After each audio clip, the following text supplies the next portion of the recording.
Hi everyone, in this video, I'm going to show you the ways to download and install a Sony Frontier on your PC or laptop. So in order to download the Sony Frontier on your device, you have to follow the steps. First of all, you have to go ahead and open up a browser. On the web address bar, type in steampower.com. When you type in the following link, it's going to take you to their official page. Over here, you have to go ahead and press the install button. First thing, you have to go ahead and install the application, that is Steam. And when you're done installing it, you have to go ahead and create an account.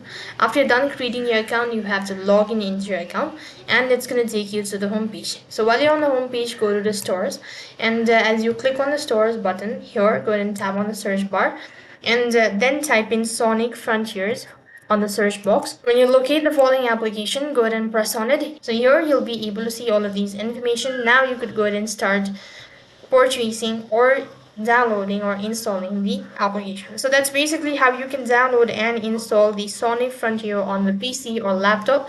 That is all for this video. I hope the video was helpful. Make sure to like, share and subscribe to our channel. Thank you for watching. See you in the next video.